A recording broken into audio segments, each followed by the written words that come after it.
Today we are at the Redbird Gift Shop. This is a project that I designed 2 years ago. They just finished construction. It was a deli and a catering facility, and now it's a retail establishment and a production facility for the owners of online businesses. If you guys are new to the channel, my name is David Stumpf. I'm an architect, and this is one of my projects. We're going to be showing off how we transformed this building from what it was into this beautiful retail location. Behind the camera is my lovely wife, Sydney. She's going to be coming along on the tour with us today, and hopefully you guys will get a good sense of what it is that we've done with this building to make it an absolutely fantastic production facility and retail location for our clients. From the time our client originally reached out to us in October of 2023 to the point that we're here in October of 2025 to film this video has been 2 years of a lot of progress. The architectural portion of the project received the official start on November 8th of 2023, and we received our building permit on August 27th of 2024, which puts us at roughly 9.5 months to complete the architectural portion so that we can begin construction. For simplicity's sake, if we use August 27th of 2024 when we received our building permit as the start of construction until September 2nd of 2025 when they had their grand opening, the construction process lasted 1 year and 6 days, which is pretty typical for a commercial project, especially for a renovation as extensive as this one. This first part of the series is going to focus on the exterior, but be sure to stay tuned for part 2 where we focus on the interior renovation. As we start out, we're on the outside of the building, and one of the main goals for our client was to create an outdoor space they can utilize to host events. So right now we're on the left hand side of the building, and this is our outdoor patio space. We have 2 points of access to the building from this location. We've got our interior kitchen, that's part of the catering aspect of this project, and then we have access off of our patio here, our covered patio, to what is the retail location for the Redbird Gift Shop. I'll have all of the information for the Redbird Gift Shop in the description of this video, so if you guys like anything here or you want to help out the business or purchase something, you'll be able to find that down below. One of the key points for this project was to make sure it was accessible. So our patio space here is actually higher than our parking lot, and we had to grade that land so that we can make sure that everybody can come in and access the building. Originally, the entrance on the front of the building had a large step down, so to be able to accommodate everybody, much like we did at our Leah's Floral Shop project, we direct everybody onto the side of the building, up the path, and straight in, and that way we have a zero barrier entry for everybody who wants to come into the facility here. We solved this problem for parking and accessibility the same way we did at our Leah's Floral Shop project, with parking in the rear and an accessible entrance on the side that over time became the main entrance, with the front stair entrance acting as a more symbolic entrance from the street for anybody walking by. If you guys are interested in learning more about that project, I'll leave a link to the video we created just for that in the description of this video. What do you think so far, Sydney? Do you have anything to add about the outside here? I thought this would be a great space for like events, showers, birthday parties, stuff like that. Engagement parties. Engagement parties. I think this would actually be absolutely. Which is, I think they're planned after they get settled. And on a day like today, beautiful. Sun shining, winds very low, perfect location for that, especially when the landscaping grows up. On that point, the landscaping here was all done to develop a sense of privacy on this side, but also blend what is this building into the neighboring area. As we kind of pan around here, you can see this is not a retail location. This is actually more of a residential area. We do have a main street out front here, and so with the owner's input, blended this into the rest of the residential area. So as we're walking around the building, you'll actually see that it feels more residential in its design aesthetic than it does a commercial building. We're going to leave the patio space here. We're going to step down and move over to the left-hand side here. So this is the front of the building, and originally the building did not have this extension. This was something that we added to be able to give a covered space for the patio and a lot of alternative options for how you set up an event. We played with different options for signage. Originally, the deli that was here had a sign that was out at the street. It was actually harder to see than what this is because it was elevated, and this being a 2-lane road, you're zipping by that before you're actually seeing the sign. Now your eye is drawn to the building, and they're bright, beautiful branding right here. We also have lighting that casts that up, so at all points of the seasons, day and night, you're gonna see that. Walking over here, we have the Anderson 200 series windows, and we have our true style doors for this project, which is really nice from the Andersons because we have that fiberglass composite on the outside and we have a wood inside, so that softens the inside of the house or the building. And they created this really cool signage, lets you know when they're available. Most people just have those little stickers. This is very cool. We played with different options for lighting in here. We ended up going with recessed cans to go cast down. If we look down here, you'll note that the finish on the concrete is not actually tile, it's a stencil. And we went back and forth with a couple of different ideas, and this one is where we landed. Problems trying to figure out how to address the front, how do you enter the building? Because originally our handicap accessible space was over here, but we have this giant step, and how do we achieve that with our requirements for sloping of ramps and everything? So we moved the accessible spot, and this becomes more of a tertiary entrance. Most people are going to park over there, they're going to enter from the side. This is just for all the Instagram moments and to really draw you in from the street so you know this is the store. We've got some lanterns here on the side the owners have added. We've done some changes. The original design had the sign up here, lighting. We got a much bigger sign over there. What do you think, Sydney? As we're looking at this building, this beautiful entry here, do you think it has that residential feel? It does. It's very warm. Very warm. I can see myself sipping on a glass of wine right over there on those. On the Adirondack. Yeah.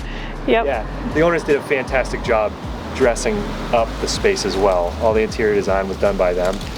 We did a lot of back and forth on that, but it worked out really well. And a lot of this design comes from their team as well. Their team of designers that do all the production and creative aspect of their businesses. They were able to utilize that on their own building. So that's also very awesome to be able to bring that in and gives them an even greater sense of ownership.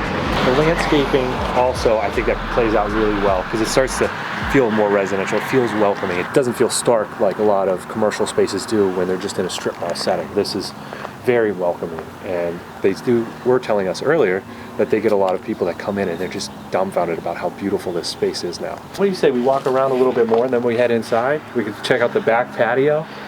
The right hand side here, we won't really touch on that. That's more for UPS deliveries and really for their employees when they're sending stuff out. They do a little bit of some of the production stuff on that side as well. Part of the beauty of this outdoor space is the vaulted ceiling on the patio. Not really a big fan of the low flat ceiling on an exterior space. We want to make sure we open that up so that you get as much natural light into those spaces as possible. It also brings a lot of natural light through those double doors into our retail space. We'll see in a little bit. We've got our awnings that were custom built by our contractor. As you can see from the blueprints that I created for the awning design, they were intended to be a traditional timber frame with a hybrid roof structure to allow for our electrical to fit. When I stopped by the construction site to take a look at the progress, I realized that our contractor had framed the entire roof box for the awning instead of doing it in a timber frame structure. Now, I'm not sure exactly why they did that, but I think even with that change, they turned out just fine. That give you a little bit of coverage before you walk in and out of these doors. I think that's really important. If we didn't have anything like that, it was a rainy day, you would step out or step in to unlock that door and just be getting rained on. So we want to make sure that we have those covered. And we're doing it in a way that ties with the entire aesthetic. I think the key here is everything matches. Everything tells the same story. So all the little details from the brackets for the awnings to our porch deck, all of it matches. It tells the same story. It's cohesive design. What do you think about that, Sid? I agree. I think it adds a lot. It's the little details that make you feel like this is homey and something that you would see in like a residential space. Exactly. Back over here, one thing to note for those that are more technical in nature, we have our electrical system. So originally there was a pole out at the street and it ran a cable to the top here and then in. To prevent that, and then also to accommodate for all the other stuff that we're doing on this project, we buried that. And the service line comes in here. We've got our service here. this cooler system here is actually a generator switch. The area here, when we started this project, that was their condensing unit for the building. It wasn't on the roof, it wasn't. What we've done now is one of those giant, massive things, and it was tucked into this area. This did not have a wall here, didn't have a roof. We created this roof, and we created this wall. This is actually just a shed. So you be able to open this up and see inside. That was original. So we have a space for a generator that's vented. And in the event of a power outage, they can run the facility. This here is our vent for our industrial range hood, because in a commercial facility, if you have a kitchen, you have to have a commercial range hood. So we've got all of that accommodated for, and it changes the aesthetic of the building by being able to get rid of that wire. Now we can have all this added as well. A little technical for you guys, but it is something important to note. We're gonna head back over here. What is very nice is that we've already got all the landscaping in. Some of the trees are planted. They're gonna grow up and they're gonna really give these spaces all of the privacy that they need. Even back to the left here, as I'm gonna let Sydney walk past me, and I'm gonna turn around here. You can see we have our drive aisle that comes in to our parking area. We've got our parking here, but we have a swale to catch any runoff water, and we've landscaped the whole right-hand side of that. So as that grows up, it's also gonna give a little more privacy. We've got a neighbor here, and what we wanna do is really make sure that they don't feel like they're living in a commercial area, that that they're being respected as well. On the right-hand side, we've got this beautiful trellis, rose bushes that are gonna grow up, and it really starts to show that design intent for the residential feel of this building. It starts to create a very beautiful space. You don't need a lot to do that. All that is a trellis and the rose bushes and a lawn, but it still elevates that. And this is the rear patio. This is a space for the employees of the business to relax, to take their lunch breaks. As you can see, they've got it set up for that right now, but it also elevates in a way that still feels residential. We look out onto a yard. They have it planted, beautiful plantings here. Some of them are doing a little better. We are at the end of the season. This is October now. And they have a fantastic rear yard. So it still starts to feel very residential. Our neighbors don't look at something that looks like the back of a Walmart. They're actually looking at something that looks like a house from this angle. To talk about the cohesive design language, we tie everything together. So you haven't seen anything that doesn't look like it matches the front. The back is just as important. We have our brackets with our awning back here. That was all custom built to match the front. We actually were supposed to put one over there. The roof lines didn't intersect, but it looks just fine. And that heads into the office, so they don't tend to use that door very often. Production facility door is where they come in more often than not, so that works out just fine. And then that's basically it for the outside here. If you guys have any questions about what we did here or comments, let me know in the comment section below. I have a comment. Yeah, go ahead, Sid. What do you have a comment about? God sees the back of the house too. That's absolutely right. I had an old architect tell me once, God sees the back of the house too. When you neglect the back of the house, it's not just the people at the street that are seeing the house. It's everybody who ever experiences it. They see all of it. So it's key to make sure that you're taking the design and the language that you've created for the front, making sure it goes all around. You don't want to come to the back and be like, oh, just a blank wall. Keep the vibes flowing. Keep the vibes flowing. We'll go with that. What do you think, Sydney? Before we end the video, anything else you think you want to add about the space? No, I think it's really been a success, and that's what not only the owners have really gained from this, but the neighborhood as well. They've gotten so many comments from the neighborhood and the community that this has really benefited everyone. Congratulations to them, and really we just appreciate them including us on such an amazing transformation. I appreciate you guys for sticking around and watching this video for as long as you have. If you have any questions or comments, please leave them in the comment section below. I am an architect, so if you guys are looking to work with me on a project just like this for yourself, you'll find my contact information in the description below, as well as the contact information for our photographer and the Redbird Gift Shop. If you guys haven't already subscribed to the channel, definitely hit that subscribe button, hit that like button if you enjoyed the video. We're going to be coming out with more tours of my projects and how we helped our clients achieve these final products. We hope to see you guys for those videos as well.